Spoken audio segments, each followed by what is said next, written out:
नमस्ते दोस्तों, मैं दीपा चौरसिया आप सभी का स्वागत करती हूँ आपके अपने चैनल ब्रीथ डीपली में। दोस्तों, आज के इस सेशन में मैं आपके लिए प्राणायाम की कुछ सामान्य जानकारी लेकर आई हूँ। जैसे कि हमें प्राणायाम क्यों करना चाहिए, प्राणायाम करते वक्त हमें क्या सावधानी रखनी चाहिए और प्राणायाम हमारी बॉडी पर किस तरह से वर्क करता है और साथ ही इसके क्या फ़ायदे हैं, इसकी जानकारी आज दूंगी। हमें प्राणायाम क्यों करना चाहिए? हम अपनी बॉडी को फिट रखने के बारे में तो सोचते हैं, पर हमने कभी क्या हमारी जो ब्रीदिंग है, जो हम सांस लेते हैं और छोड़ते हैं, क्या हमने कभी उसके बारे में सोचा है? हम अपनी बिजी लाइफ में इस बारे में तो सोचना ही भूल जाते हैं कि हम सांस को सही तरीके से ले रहे हैं या नहीं। अगर आपने नोट किया हो तो सांस तो हम सभी लेते हैं, लेकिन कोरोना के बाद से काफ़ी लोगों में ऑक्सीजन की भारी मात्रा में कमी देखने को मिली है। इसका कारण भी सांस का सही तरीके से नहीं ले पाना है या शुद्ध वायु का नहीं मिल पाना है, जो कि हमें दिखाई नहीं देता है। हमें जीने के लिए शुद्ध वायु की आवश्यकता होती है। इस वायु से हमारे शरीर का संचालन अच्छे से होता है।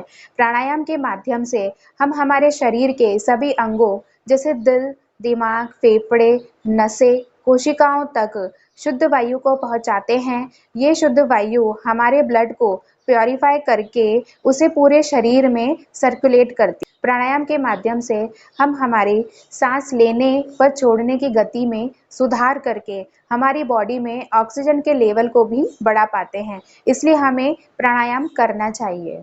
प्राणायाम हमारी बॉडी पर कैसे वर्क करता है? प्राणायाम को समझने से पहले हमारे लिए नाड़ियों या नसों के बारे में जानना बहुत ज़रूरी है। हमारा शरीर कई प्रकार की नसों से मिलकर बना है, जिनकी संख्या हमारे शरीर में 3.5 लाख पाई जाती है, जिनमें से 72,000 के बारे में बताया गया है और उनमें से भी 14 नसों के बारे में ही व्याख्या की गई है। इसमें कई प्रकार की छोटी और बड़ी नसें पाई जाती। जब हम सांस लेते हैं तो उससे इन नसों में ऑक्सीजन की सप्लाई होती है, लेकिन कभी किसी वजह से ऑक्सीजन की इन नसों में कमी होने लगती है तो उससे हमारे शरीर में कई तरह के रोग उत्पन्न हो जाते हैं, जैसे हार्ट और नसों में ब्लॉकेज होना, ब्लड प्रेशर की प्रॉब्लम होना, सिर दर्द, माइग्रेन जैसी और भी कई बीमारियां हमारे शरीर में होने लगती हैं। प्राणायाम करने से हमारे शरीर में ऑक्सीजन की कमी पूरी होती है, क्योंकि जब हम प्राणायाम करते हैं तब हम सांस लेने और छोड़ने के बीच संतुलन करते हैं और ये संतुलन सांस को धीरे धीरे लेने और छोड़ने से होता है, जिससे हमारे शरीर में ऑक्सीजन का लेवल बढ़ जाता है और सभी नसों तक सही तरीके से ऑक्सीजन पहुंचता है, जिससे उनमें ब्लड का सर्कुलेशन बढ़ जाता है और ब्लड का सर्कुलेशन बढ़ने से हमारी रोग प्रतिरोधक क्षमता भी बढ़ जाती है और सभी ग्लैंड्स प्रॉपर तरीके से वर्क भी करते हैं और ना ही कोई भी ब्लॉकेज की समस्या होती है।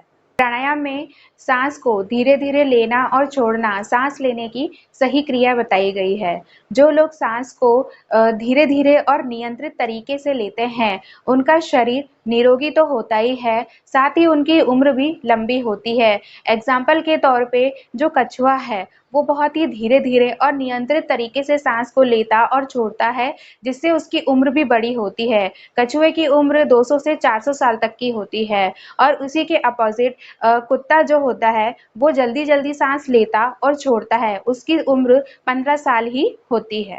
इस तरह से प्राणायाम हमारे शरीर पर वर्क करता है और प्राणायाम करके हम खुद को स्वस्थ रख सकते हैं। प्राणायाम को करते समय हमें कुछ सावधानी रखनी चाहिए, जैसे प्राणायाम को एकांत और शुद्ध वातावरण में करना चाहिए। आसपास कोई मक्खी मच्छर नहीं होने चाहिए और जो लोग जमीन पर बैठकर नहीं कर सकते हैं प्राणायाम, वे कुर्सी पर बैठकर भी कर सकते हैं और जमीन पर सुखासन में बैठकर, जो भी आपको कंफर्टेबल पोजीशन लगे, में बैठकर भी प्राणायाम कर सकते हैं। प्राणायाम को मॉर्निंग में खाली पेट करना चाहिए। कपालभाति और भस्त्रिका प्राणायाम को छोड़ के बाकी के प्राणायाम आप शाम को भी कर सकते हैं, अगर आप किसी कारण से मॉर्निंग में नहीं कर पाते हैं तो। शरीर की तासीर के अनुसार ही प्राणायाम करने चाहिए और जब भी हम प्राणायाम करते हैं तो उन्हें आंखें बंद करके कंसंट्रेशन के साथ करना चाहिए, जिससे हमें प्राणायाम का पूरा लाभ मिल सके। प्राणायाम को सीधे बैठकर करना चाहिए। हमारी रीढ़ की हड्डी सीधी होनी चाहिए, जिससे हमारे फेफड़ों पे कोई दबाव ना पड़े और हम प्राणायाम अच्छे से कर सकें। प्राणायाम के दौरान हमें जो सांस है वह धीरे धीरे लेनी और छोड़नी होती है। जिन लोगों को गंभीर बीमारी हो और प्रेग्नेंट लेडी डॉक्टर की सलाह से ही प्राणायाम करें। प्राणायाम करने से हमें कई तरह के लाभ मिलते हैं। जैसे प्राणायाम करने से हमारे शरीर में ऑक्सीजन का लेवल बढ़ता है, हमारे फेफड़ों की ऑक्सीजन को लेने की क्षमता बढ़ती है, हमारे चेहरे पर ग्लो आता है, हमारा ब्लड प्यूरिफाई होता है, जिससे कई तरह की ब्लॉकेज की समस्याएं उत्पन्न नहीं होती है।